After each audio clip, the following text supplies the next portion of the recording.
मोहन भागवत जी इतने बड़े संगठन, भारत का सबसे बड़ा संगठन आरएसएस है, उसके प्रमुख है, उन्होंने ऐसी बात गलत कह दी, झूठ बोला। ऐसी ऐसी बात कह दी तो उनको कहिए कि रिसर्च करें ना। उनको ये पता है कि ब्राह्मणों की उत्पत्ति कहाँ से हुई। पढ़ लिख करके हुए हैं। आरएसएस के प्रमुख प्रसाद मौर्य जब बोले तो उनके खिलाफ बोलना नागवार हो गया। मोहन भागवत जी बोले, तमाम भारतीय जनता पार्टी में बहुत सारे जो है ब्राह्मण नेता हैं, कोई नहीं बोला। ये बताइए हुआ क्या। ये तो अनुशासन है ना, अनुशासन में रहना पड़ेगा। सुनिए ना, अनुशासन में रहना पड़ेगा, लेकिन अभी व्यक्ति की आजादी नहीं मिलेगी। सुनिए ना, अनुशासन में अपनी जमीन को बेच के काम थोड़ी नहीं करेंगे। तो जान रहे थे बड़ी अच्छी राजनीति है, आप बता रहे हैं आज के परिवेश में राजनीति का स्तर इतना गिर चुका है, इतना घटिया स्तर की राजनीति हो रही है। आस्था, धर्म, जाति पर ही सरकार चुनी जाती है। वोट मिलता है, जाति की बात करेंगे, धर्म की बात करेंगे, आस्था की बात करेंगे तो वोट मिलेगा। सड़क, शिक्षा, स्वास्थ्य की बात करेंगे नहीं वोट। अब तो वो राजनीति ही नहीं रह गई ना, तो फिर तो। क्योंकि हमारे साथ विभू पांडे हैं, ये सोशल एक्टिविस्ट है, कोई नेता नहीं है। अगर ये पॉलिटिकल होती तो मैं ये सवाल नहीं करता, लेकिन ये जो है सोशल एक्टिविस्ट है और खास करके ये ब्राह्मण महिला है। तो एक और सवाल मेरे दिमाग में आ गया जो मैं करूंगा। कुछ दिन पहले आरएसएस प्रमुख मोहन भागवत जी ने एक बयान दिया था और उन्होंने कहा था कि जो जाति है वो जो है किसी और ने नहीं बनाई है, बल्कि देश के पंडितों ने बनाया है, देश के ब्राह्मणों ने बनाया है।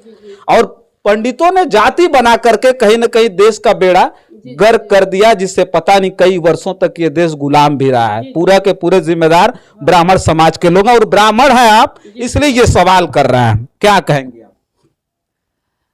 धन्यवाद भैया, और बड़ा अच्छा ही क्वेश्चन किया आपने। और मैं आपको बता दूं कि ब्राह्मण वो चरमोत्कृष्ट पराकाष्ठा का मूल है जो प्रकृति का संचालन करती है, वो है ब्राह्मण। पूछिएगा नहीं कैसे? कैसे बताइए? बताते हैं। जरा पूर्व के इतिहास में चलिए। जो पूरे जल को पीकर समुद्र को सुखाने की क्षमता रखता है वो है ब्राह्मण। जो अपने बुद्धि का, अपने शरीर का दान कर देता है वो है ब्राह्मण। ब्राह्मण जो होता है, ना ही वो किसी के राज्य में पलता है, ना ही किसी के अन्न से ना ही किसी के राज्य में रहता है, ना ही किसी के अन्न से पलता है। स्वराज में विचरता है और जरूरत पड़ने पर अपने बुद्धि का, अपने शरीर का दान भी कर देता है। समझ गए? वो है ब्राह्मण। ठीक है? ब्राह्मण कोई जाति, कोई शब्द नहीं है। आपको मैं बता दूं तो यहाँ जातिवाद की या जाति बनाने की कोई बात ही नहीं आती। ब्राह्मण को वो ज्ञान, वो आप ये कह सकते हैं कि पूर्व के इतिहास में आप जब जाएंगे तो आक्रमण हुआ था, तो ब्राह्मण जो क्या उनको जो वरदान मिला था, जब वो लड़ाई पे गए तो उन्होंने सूर्य चंद्रमा, आज जो साइंस हमको बताती है कि सूर्य है, चंद्रमा है, ये इतने चक्कर लगाती है, ऐसे करती, हमारे ऋषि मुनि जो हैं वो बहुत साल पहले बता करके चले गए थे। मानते हैं इस बात को कि नहीं मानते हैं? बहुत साल पहले बता के चले गए थे। ठीक है? और दूसरी चीज कि ये बात कर रहे हैं कि ब्राह्मण जातियों ने, कोई जाति ब्राह्मणों ने नहीं बनाई थी। जिसके पास ज्ञान है, जो कर्मठ है, जो पूरे सृष्टि का दिशा निर्देशन करता है, वो ब्राह्मण है। जिसके कर्म प्रधान है वो ब्राह्मण है। ब्राह्मण कोई जाति या कोई जाति बनाने वाली चीज नहीं है कि ब्राह्मण जाति बना देंगे। मोहन भागवत जी भी ब्राह्मण, तो वही तो बात है, वो भी ब्राह्मण है, मैं भी ब्राह्मण हूँ। यहाँ से इतनी सारी बच्चियां हैं, इनसे पूछिए, इनसे जरा पूछिए कि इनको लगता है कि मैं ब्राह्मण हूँ। उनसे पूछिए जरा आप, इनको लगता है ब्राह्मण? उनको कहीं भी असमानता का भाव आता है उनके? मोहन भागवत जी इतने बड़े संगठन, भारत का सबसे बड़ा संगठन आरएसएस है, उसके प्रमुख है, उन्होंने ऐसी बात गलत कह दी, झूठ बोला। ऐसी बात कह दी तो उनको कहिए कि रिसर्च करें ना। उनको ये पता है कि ब्राह्मणों की उत्पत्ति कहाँ से हुई। पढ़ लिख करके हुए हैं आरएसएस के प्रमुख। भैया पढ़ लिख करके हुए हैं तो हम भी अपने अनुभव से वही बता रहे हैं, हमने भी यही पढ़ा है। ग्रंथ, वेद, शास्त्र को पढ़ना पड़ता है ना कोई भी बात करने के लिए, तो हमने भी पढ़ा है। वर्णों में जब ये विभाजित हुआ चीज तो क्यों हुआ? क्योंकि चारों लोगों को अपना अपना कार्य दिया गया, और ब्राह्मण जो है दौड़ के, भाग करके, मेहनत करके, रिसर्च करके, सूर्य चंद्रमा कह लीजिए, वेद है, शास्त्र है, उन्होंने मेहनत ज्यादा किया और उनकी जीत हुई। जब उनकी जीत हुई तो उनको कर्म से उनको दास बनाया गया, जो लोग हारे, और उनको अब वही परंपरा चलती चली आ रही है। तो वो तब की व्यवस्था थी, लेकिन आज की व्यवस्था बदल चुकी है। ठीक है? तो कम से कम आज की व्यवस्था जो है वही परंपरा, कल के आपके बच्चे थे, वो क्या थे, उनको वही सिखाया जाता था, अरे ये शुद्र है, ये वैसे है। तो आज तो वो बात नहीं होना चाहिए ना। आज हमारी परंपरा बदल चुकी है। वो तब की राजनीति थी, लेकिन आज की राजनीति कुछ और है। तो सबसे बड़ी बात तो ये है कि ये कोई विषय ही नहीं है। हमको तो समझ में नहीं आता है कि राजनीति करने के लिए कौन कौन से विषय पे चर्चा होती है।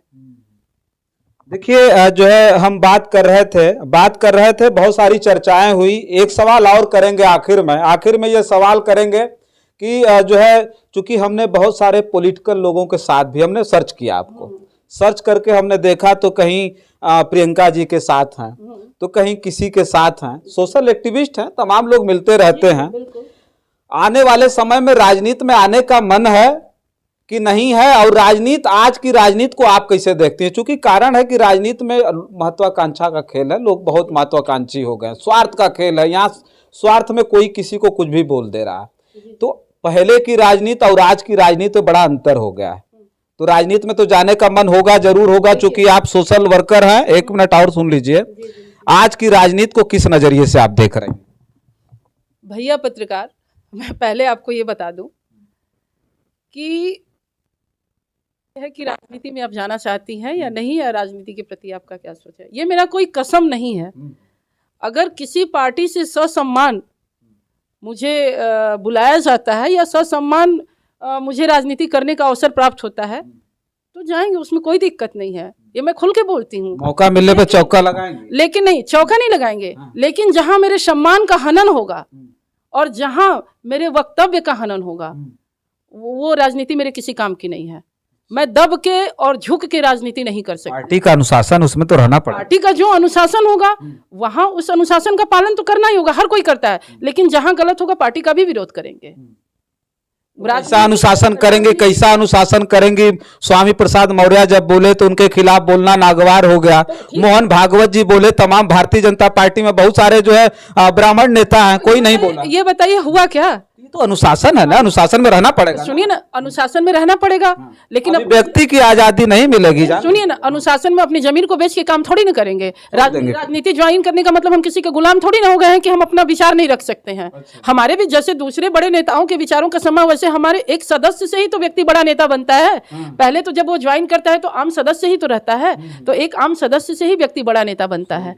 ठीक है, तो अगर हम आम सदस्य बन करके अगर किसी राजनीति, किसी पार्टी को हमने ज्वाइन किया है तो हमें अपनी बात रखने का अधिकार ही नहीं मिलेगा, तो हम राजनीति काहे का करेंगे भैया?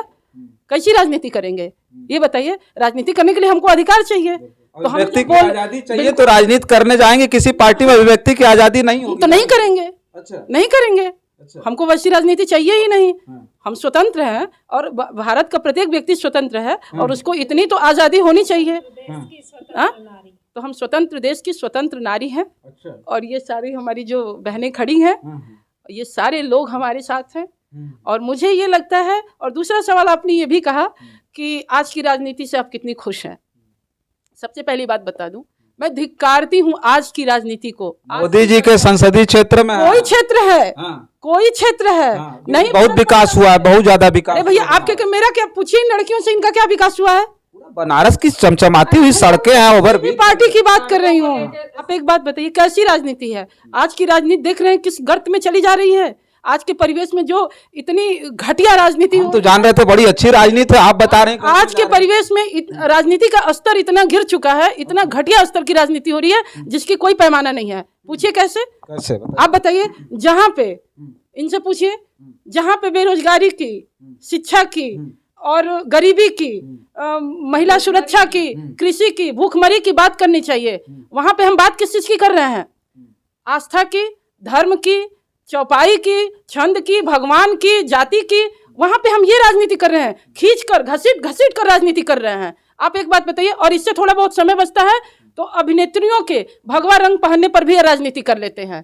आप बताइए, और इतनी जोर शोर से राजनीति करते हैं कि भगवा रंग वाली फिल्म को ही सुपर डुपर हिट कर देते हैं। आप एक बात बताइए, और उससे भी थोड़ा सा समय बचता है तो बाबाओं के चमत्कार पे राजनीति कर लेते हैं। अब आप बताइए, बागेश्वर धाम वाले बाबा को, बिल्कुल बाबा, बागेश्वर धाम ही नहीं, बहुत से ऐसे बाबा हैं, अभी तो वो ट्रेंडिंग में चल रहे हैं। ठीक है, तो बाबाओं पे भी हम चमत्कार कर लेते हैं। आप एक बात बताइए, आस्था धर्म जाति पर ही सरकार चुनी जाती है, भैया वोट मिलता है। जाति की बात करेंगे, धर्म की बात करेंगे, आस्था की बात करेंगे तो वोट मिलेगा। सड़क शिक्षा स्वास्थ्य की बात करेंगे नहीं वोट अब तो वो राजनीति ही नहीं रह गई ना, तो फिर तो राजनीति का वो परिवेश ही चेंज हो गया। उसके लिए क्या कहेंगे, उसके लिए क्या कहेंगे, लोगों को क्या कहेंगे कि आस्था जाति हम समाज ये कहेंगे कि अपनी आंखें खोलो, उठो लाल अब आंखें खोलो, ठीक है, और हो गई मुंह को धो लो। और सबसे बड़ी बात यह है कि अगर आपको लगता है कि इस राजनीति को समझो, अपने अधिकार को समझो, अपने मौलिक अधिकारों को समझो, अगर तुम्हें बोलने की स्वतंत्रता नहीं है तो तुम्हें आने वाले समय में कुछ करने के तुम अपाहिज बना दिए जाओगे, अपंग बना दिए जाओगे। तो इसलिए अभी भी सचेत हो जाओ, चाहे वो किसी की सरकार हो। अगर सही लगता है तो सही बोलेंगे, अगर गलत है तो गलत बोलेंगे। राजनीतिक परिवेश बदलना चाहिए, बदलना चाहिए, बदलने की बहुत आवश्यकता है। हमारे आने वाली जो पीढ़ी है, हम रामचरितमानस आज बताइए किसी का ऐसा उल्लेख है कि जिसको लेकर के ये लोग टीका टिप्पणी करें? औकात नहीं है। चल रहे हैं धर्म और ग्रंथ की बात उठा करके राजनीति करने। आज कोई ऐसा करके दिखाए कि हमारी आने वाली पीढ़ी भी उनको लेकर के थोड़ा सा कह सकते हैं आगे बढ़े, या हमारी आने वाली पीढ़ी भी उन पे बैठ करके चार शब्द बात कर ले। चलिए देखिए, बात हम कर रहे थे प्रख्यात सोशल एक्टिविस्ट हैं जिनसे आज हमारी पहली मुलाकात हुई, और बेबाक तरीके से जिस तरह की बात को इन्होंने रखा वो कहीं ना कहीं हमें पूरी तरह से समझ में आता है कि जो जनता है वो भी कहीं ना कहीं पूरी तरह से इस बात को लेकर के असंतुष्ट है कि सरकार अच्छी नहीं है। लेकिन वोट हम वही देख करके देते हैं, हम आस्था पर वोट देते हैं, जाति और धर्म को लेकर के देख करके वोट देते हैं। और सबसे बड़ी चीज जो आज का राजनीतिक परिवेश है वो भौकाल की राजनीति है। जो व्यक्ति भौकाल का होगा, पढ़ा लिखा व्यक्ति अगर आ जाए लोगों के बीच में साइकिल से या पैदल चुनाव लड़ने के लिए, जिसकी नीति अच्छी होगी, नीयत अच्छी होगी, उस व्यक्ति को नेता अच्छा होगा, लेकिन उस व्यक्ति को वोट नहीं दिया जाएगा। लेकिन भौकाल लेकर के आ जाए, 50 फॉर्च्यूनर लेकर के, अनपढ़, चोर हो, बदमाश हो, बलात्कारी हो, व्यभिचारी हो, गुंडा हो, माफिया हो, अगर वो 50 फॉर्च्यूनर लोगों के बीच में लेके आ जाता है तो लोग उसके पीछे दौड़ते हैं। गलत कह रहे हैं कि सही? बिल्कुल सही कह रहे हैं। और आपके चैनल के माध्यम से मैं एक बात ये भी कहना चाहूंगी कि महिलाओं को जो दबाने की परंपरा है, ये हम तो कहते हैं कि पीछे तो छोड़ दीजिए, आज तो कहीं और ज्यादा होती जा रही है। पहले तो कहते हैं कि महिलाओं को अधिकार है, महिलाओं को ये सुरक्षा देना। महिलाओं को हमें अपाहिज बनाना ही नहीं है, कोई सुरक्षा मत दीजिए, उनको स्वतंत्र अधिकार दीजिए। आप ये बात बताइए, एक लड़का है शाम को घर से निकलता है सब्जी लाने के लिए, और एक लड़की को रोक दिया जाता है कि तुम शाम हो गया घर से बाहर नहीं निकल सकती। क्यों नहीं निकल सकती? क्योंकि तुम लड़की हो।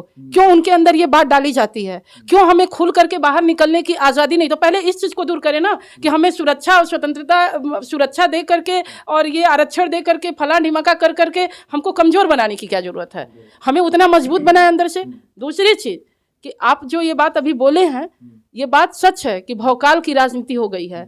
अभी मैं आपको बता दूं कि विभू पांडे के पास लाख टैलेंट हो, अगर यहीं बनारस का कोई नेता हो, अगर विभू पांडे जाती हैं तो अगर कोई बड़ा नेता है, ठीक है, वो कभी नहीं चाहेगा और कभी नहीं चाहता है। मैं मिल के देख चुकी हूँ कि विभू पांडे आगे आए। यहाँ एक्टिव लोग नहीं चाहिए, काम करने वाले लोग नहीं चाहिए, यहाँ पे दबंग, यहाँ पे दबकू और डरपोक टाइप के लोग चाहिए कि जिनको हम दबा करके रखें और जिनको हम ऊपर उठने ही ना दे, जिनको ये डर है कि ये कहीं हमसे आगे ना निकल जाए। दरी बिछाने वाले, दरी, बस उनको दरी बिछाने वाले नेता चाहिए। उनको ये नहीं चाहिए, उनको चाहिए कि हमारा गुलाम हो जो हमारे पीछे पीछे हम जहां जहां कहें हमारी चापलूसी करता रहे। अगर हम जैसे एक्टिव अगर महिलाएं हैं, अगर आगे आना चाहती हैं, काम करना चाहती हैं, तो उसके लिए कोई जगह नहीं है। किसी भी पार्टी के नेता के पास कोई जगह नहीं है, आपको मैं बता दूं। चलिए, बड़ी लंबी चर्चा हुई और बड़ी लंबी चर्चा में ये साफ तौर पर निकल कर के आया। देखिए, एक महिला है, सोशल एक्टिविस्ट है, कोई राजनेता नहीं है, किसी राजनीति में नहीं है। तमाम बड़े बड़े नेताओं से, बड़े बड़े जो है लोगों से, जो लोग राजनीति में सूरमा बन करके घूम रहे हैं, तमाम लोगों से इनकी जान पहचान होगी और उनके साथ उठना बैठना होगा। इस बात को मैं मान सकता हूं। ये सोशल एक्टिविस्ट है, सामाजिक कार्यकर्ता है और पूरी तरह से अपने आप को समाज के कार्यों में इन्होंने समर्पित कर दिया है। पता नहीं कहां से इनके अंदर इतनी हिम्मत आई है कि ये घूम घूम करके समाज सेवा के क्षेत्र में काम कर रही हैं और बेबाक तौर से अपनी बात भी मीडिया के सामने रख रही हैं। पहली मुलाकात थी जिसपे हमने तमाम चीजों को पूछा और बड़ी तत्परता और बड़ी बेबाकी से इन्होंने उस सवाल का जवाब दिया।